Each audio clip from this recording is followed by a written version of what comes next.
selamat datang kembali di channelku bercerita dalam pembahasan alur cerita alias spoiler dari Donghua kesayangan kita semua. Apalagi kalau bukan Battle Truck the Heaven episode 160. Loh, kok langsung 160 kak? Episode 159 bagian 2-nya mana? Mungkin dari kalian banyak yang bertanya seperti itu ya. Lista mau kasih tahu nih, untuk episode 159 sebenarnya udah Lista up di channel utama yaitu Cerita Lista. Karena memang kemarin channel ini ada sedikit masalah, untuk yang belum nonton episodenya kalian bisa langsung meluncur ke channel Cerita Lista ya. Oke lah guys, tanpa berlama-lama lagi, yuk langsung saja kita lanjutkan pembahasan spoiler BTTH episode 160. Langsung saja kita hitung mundur ya. 3, 2, 1.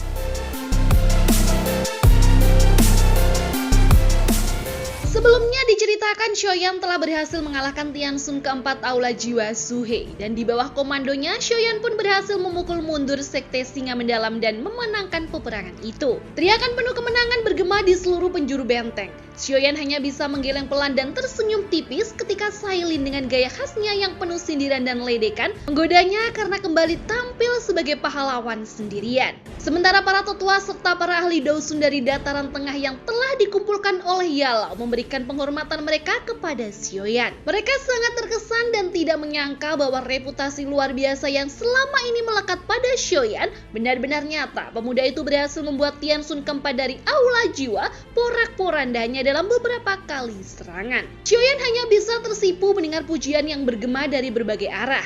Tapi di antara suara-suara itu ada satu pujian yang berbeda. Pujian itu terdengar lembut, polos namun menghantam jauh ke dalam hatinya. Suara kecil itu berasal dari seseorang yang sangat berarti baginya. Dengan penuh kasih, Shoyan meraih tubuh gadis kecil itu dari pelukan ibunya. Ia memeluknya erat dan mengecup pipi sang putri tercinta dengan penuh cinta dan kelembutan. Beberapa saat kemudian terdengar suara mendesis samar dari tubuh Xiao Xiao, disusul kemunculan seekor ular mungil di pundaknya. Ular kecil itu sangat mirip dengan Xiao Chai, ular reinkarnasi dari Sailin di masa lalu.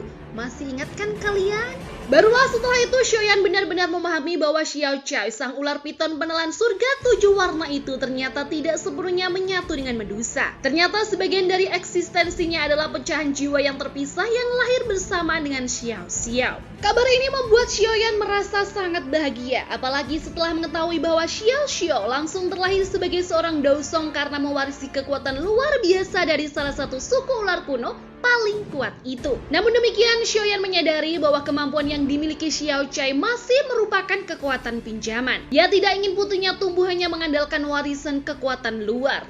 Maka sebagai seorang ayah, Shoyan bertekad menciptakan lingkungan pelatihan yang ideal untuk buah hatinya. Ia berniat menyediakan pil obat berkualitas tinggi, bahkan melebihi pil tulang darah jiwa surga yang menurutnya kini tak lagi istimewa. Sebagai seorang Grand Alchemist sejati, Shoyan menganggap pil tersebut hanyalah obat tingkat 7 kelas rendah yang nilainya tidak terlalu berarti. Pandangan ini juga diamini oleh Guhe, kepala balai pengobatan aliansi, yang menyarankan agar Xiao Xiao diberikan pil bangunan Yayasan Bodhisattva, sebuah pil kelas 7 puncak yang jauh lebih bermanfaat. Mendengar saran itu, Shoyan langsung tersenyum dan memberi salam hormat kepada Guhe sebagai bentuk penghargaan. Guhe pun membalas salamnya sambil tersenyum tipis, menyembunyikan perasaan kompleks yang berkecamuk di dalam hatinya. Bagaimanapun, Shoyan adalah pria yang dulu menggagalkan pernikahannya dengan Yun Yun. Bagi Guhe, Shoyan bukan hanya rival dalam hal cinta, tapi juga musuh bebuyutan dalam dunia alkimia. Bahkan dalam kompetisi pemurnian obat, Shoyan telah mengunggulinya, sebuah kenyataan pahit yang mengusik harga diri Guhe hingga kini. Karena itulah selama bertahun-tahun Guhe terus menempa diri, menyempurnakan kemampuannya, dan berhasil mencapai tingkat alkemis kelas 7 puncak. Di kawasan barat laut, tak ada satupun yang mampu menyainginya dalam bidang tersebut. Dengan pencapaian itu, Guhe bahkan sudah tak sabar menentang Shoyan lagi dalam duel alkimia. Kini setelah Shoyan kembali, Guhe merasa inilah momen yang tepat untuk mengungkapkan niatnya. Namun sebelum sempat berbincang lebih jauh, Medusa dengan nada serius tiba-tiba menyela. Ia mulai membahas tentang kemajuan pesat yang telah dicapai oleh Balai Pengobatan Aliansi selama beberapa tahun terakhir. Sayangnya, kemajuan itu justru menumbuhkan sikap sombong di kalangan beberapa pejabat balai. Mereka merasa bahwa kesuksesan aliansi adalah hasil kerja keras mereka semata. Medusa sendiri yang bukan seorang alkemis merasa tidak memiliki otoritas untuk mengatur atau menekan para alkemis itu. Sementara itu, meskipun Guhe memiliki prestisi tinggi dan keahlian luar biasa dalam dunia obat-obatan, ia ternyata kurang memiliki kemampuan manajerial untuk menata struktur internal balai. Hal ini menimbulkan ketimpangan dan kesombongan yang kian merajalela di tubuh organisasi. Sebelum melanjutkan diskusi tentang perombakan balai pengobatan, Shoyan merespon terlebih dahulu saran Guhe mengenai pil bangunan Yayasan Bodhisattva untuk Xiao Xiao. Meskipun pil itu tergolong sangat langka dan bernilai tinggi, Shoyan merasa ingin memberikan sesuatu yang lebih baik lagi. Ia berencana memberikan pil awal pertama, sebuah pil kelas 8 yang kekuatannya jauh melampaui pil kelas 7 manapun. Mendengar hal itu, Guhe nyaris tak percaya. Bagai disambar petir di siang bolong, ia terpaku Shoyan ternyata sudah mampu memurnikan pil tingkat 8 tanpa membuang waktu. Shoyan pun segera memerintahkan agar seluruh anggota balai pengobatan dikumpulkan keesokan harinya untuk menyaksikan langsung proses pemurnian pil tersebut. Guhe merasa hatinya terguncang. Ia tahu Shoyan bukan tipe orang yang bertindak gegabah. Keputusan tegasnya itu bukan hanya sekedar demonstrasi kekuatan, tapi juga pertanda bahwa ia berencana melakukan reformasi besar-besaran di tubuh balai pengobatan, sebuah tindakan yang bahkan tak pernah terfikirkan oleh Medusa maupun para petinggi aliansi lainnya. Meski merasa berat, Guhe akhirnya mengangguk dan menerima perintah itu. Ia bersiap memanggil semua orang sesuai instruksi Shoyan. Di sisi lain, Medusa mulai merasa khawatir. Ketegasan Shoyan memang terlihat tegas dan penuh wibawa, tapi ia juga menyadari bahwa sikap ini bisa saja menimbulkan ketegangan di kalangan para alkemis, terutama mereka yang sudah terbiasa merasa tinggi hati dan enggan dikendalikan. Shoyan hanya tersenyum kecil ketika mendengar kekhawatiran yang disampaikan tanpa menunjukkan sedikit pun rasa gusar. Ia tahu betul bahwa para alkemis muda yang merasa paling berkuasa di balai pengobatan hanyalah individu biasa yang jika berada di wilayah dataran tengah bahkan tak akan mampu menghidupi diri. Karena itu ia telah memutuskan bahwa mereka perlu diberi pelajaran penting agar mereka tidak terus-menerus menyombongkan kemampuan yang bahkan tidak cukup pantas untuk diperlihatkan oleh langit sekalipun. 想必你们已经清楚我们此行的目的。对不起，我来晚。 Sementara itu, kehebohan telah meledak di balai pengobatan saat Guhe menyampaikan instruksi dari Shoyan. Dua tokoh senior yang dikenal sebagai biang masalah dalam balai itu, yakni Tetua Liu Chang dan Wu Jin, segera angkat suara. Liu Chang dengan nada nyinyir melontarkan tuduhan bahwa kepala aliansi telah bertindak semena-mena dengan ikut campur urusan balai pengobatan, padahal dirinya baru saja kembali dari pengasingan panjang.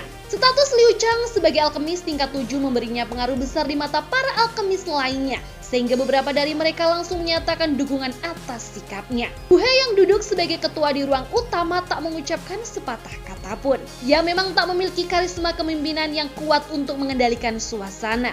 Sementara itu, Fama tampak santai bersandar sambil memejamkan mata seolah enggan terlibat dalam pertengkaran yang sedang berlangsung. Wu Jin juga seorang alkemis tingkat 7 mendesak Guhe untuk berbicara kepada Shoyan agar tidak memaksakan intervensi. Menurutnya, balai pengobatan mereka tak bisa disamakan dengan balai aliansi lainnya. Jika Shoyan benar-benar berniat mengubah tatanan, maka akan muncul kekacauan. Terlebih pemuda itu mengklaim mampu menyempurnakan pil tingkat 8, sesuatu yang bahkan bagi mereka para alkemis tingkat 7 puncak terasa hampir mustahil. Pernyataan itu terdengar seperti kesombongan belaka di telinga mereka dan menambah ketidaksukaan para tetua terhadap perintah Shoyan. Guhe yang merasa lelah dengan keangkuhan yang mulai melampaui batas, akhirnya angkat bicara dan menginstruksikan agar semua anggota balai hadir keesokan harinya tanpa kecuali. Keesokan paginya, seluruh anggota balai pengobatan berkumpul di lapangan utama untuk menyaksikan proses penyempurnaan obat yang dijanjikan. Shoyan datang bersama pimpinan aliansi lainnya siap memulai pemurnian.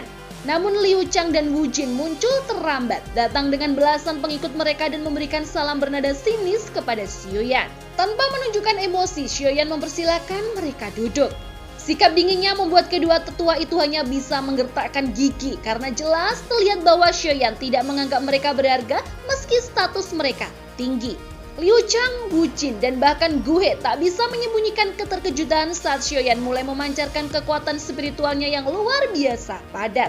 Sementara itu, Fama tersenyum dingin, tampak sangat menantikan saat dua orang tua sombong itu harus menelan kenyataan pahit setelah menyaksikan kemampuan sejati Shoyan dalam seni pemurnian. Pil yang hendak disempurnakan oleh Shoyan adalah pil awal pertama, sebuah pil langka yang mampu menarik kilat petir 5 warna. Berkat pengalaman dan kemajuan pesatnya setelah mengikuti pertempuran PIL, Xiaoyan putra ketiga dari keluarga ternama itu menjalani proses pemurnian tanpa hambatan berarti. Hari demi hari berlalu dan pada hari ke-8 langit yang sebelumnya cerah mendadak bergemuruh. Para ahli dengan kepekaan tinggi mulai merasakan energi di sekitar mereka semakin liar. Tak lama kemudian, petir 5 warna yang legendaris benar-benar muncul di langit. Menyaksikan bahwa pemurnian yang dilakukan Xiaoyan telah mencapai puncaknya, Liu Chang dan Wu Zhen hanya bisa terpaku, terdiam tanpa daya, menyaksikan kehebatan yang tak terjangkau oleh mereka. Bahkan Gu He dan Fama hanya mampu menarik nafas panjang, menahan rasa kagum sekaligus rasa iri yang tak terelakkan terhadap kemampuan luar biasa yang dimiliki oleh Xiaoyan. Dengan tenang Xiaoyan mendongak menatap langit, memperhatikan sambaran petir berwarna 5 yang menyambar-nyambar bagaikan naga perkasa yang sedang mengamuk di angkasa. Ia lalu memerintahkan boneka iblis langit tingkat tinggi miliknya untuk menahan serangan kilat tersebut dan boneka itu pun segera bergerak melindunginya. Petir yang membabi buta itu mengamuk selama hampir 10 menit membuat suasana menjadi mencekam sebelum akhirnya awan tebal yang menutupi langit mulai menghilang secara perlahan. Ketika tutup kualit dibuka, sebuah pil obat bercahaya keemasan yang berkilau seperti cahaya mentari langsung melesat seolah ingin kabur, namun berhasil ditangkap dalam sekejap oleh Xiaoyan. Senyum puas mengembang di wajahnya, tepat ketika seluruh alun-alun bergema dengan sorak-sorai penuh takjub dari para penonton yang menyaksikan keberhasilannya. Tanpa banyak basa-basi, Xiaoyan menyampaikan bahwa penyempurnaan pil yang baru saja ia lakukan bukan satu-satunya tujuan kedatangannya ke balai pengobatan. Ia menjelaskan bahwa balai tersebut sejatinya adalah bagian dari jaringan aliansi, tidak berbeda kedudukannya dengan balai-balai lain. Namun selama kepergiannya, beberapa orang mulai berlaku semena-mena dan menunjukkan kesombongan yang pada akhirnya merusak harmoni internal aliansi. Xiaoyan lalu menyerahkan sebuah gulungan pada medusa wanita cantik yang memesona yang berisi daftar nama anggota balai pengobatan yang telah melanggar aturan aliansi. Dengan nada dingin dan tegas, Medusa mulai memanggil nama-nama dari daftar tersebut satu persatu termasuk Liu Chang dan Wu Zhen. Begitu nama mereka dipanggil, Liu Chang dan Wu Zhen langsung berdiri dengan wajah merah padam oleh amarah. Mereka dengan lantang mengingatkan akan jasa-jasa mereka selama bertahun-tahun membangun balai pengobatan dan menyatakan bahwa hukuman itu tidak layak dijatuhkan kepada mereka.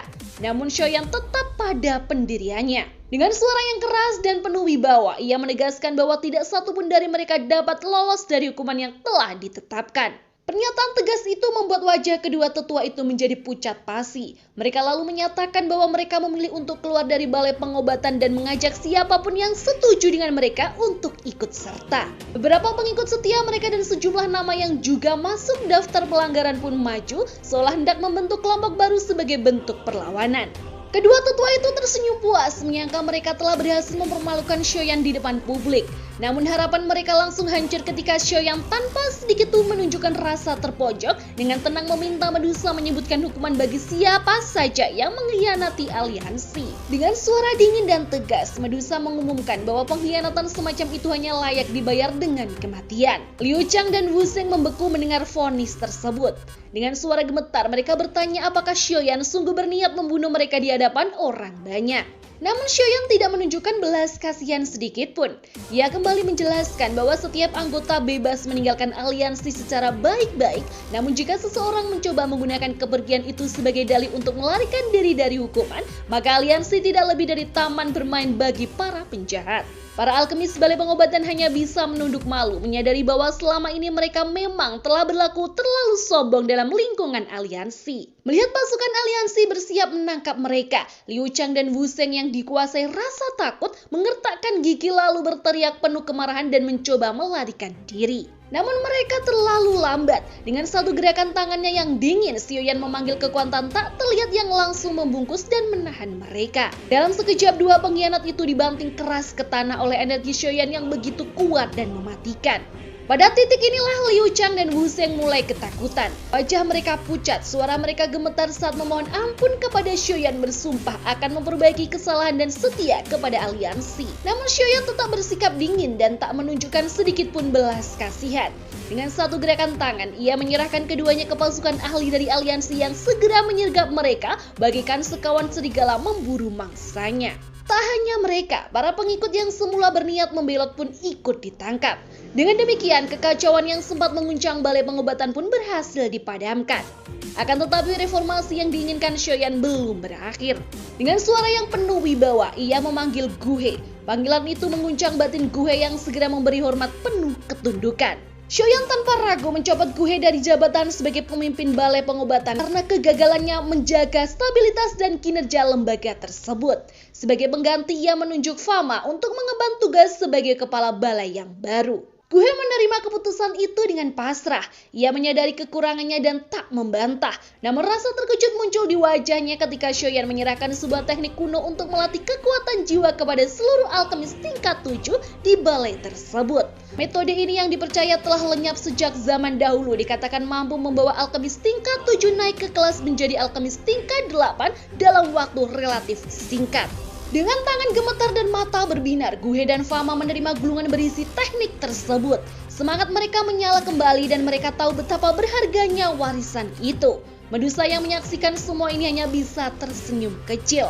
Ia melihat sosok Shoyan yang kini jauh lebih matang dibandingkan masa remajanya dulu. Bahkan Guhe, seorang alkemis senior, menunjukkan rasa hormat dan syukur yang tulus atas tindakan Shoyan. Dengan cepat Shoyan menuntaskan konflik internal di balai pengobatan dan mengakhiri pertikaian dengan sekte singa dan aula jiwa. Setelah itu ia beristirahat selama 2 hari di benteng kuning misterius, memulihkan energi sebelum melanjutkan agenda penting berikutnya, mendampingi Xiao Xiao dalam proses penyatuan pil awal pertamanya. Shoyan meyakinkan Medusa bahwa efek dari pil tersebut sangat lembut dan aman sehingga tak akan membahayakan Xiao Xiao. Mendengar penjelasan itu, Medusa merasa tenang.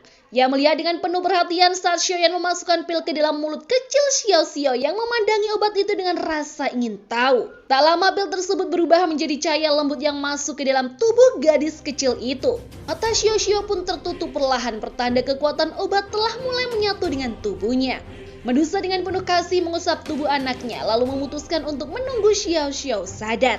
Di saat itu pula Shoyan membuka percakapan serius. Tanpa berputar-putar ia mengutarakan niatnya bahwa ia dan kakaknya ingin secara resmi mengangkat Medusa dan Xiao Xiao sebagai bagian dari keluarga mereka. Singkatnya, Shoyan melamar Medusa untuk menjadi istrinya.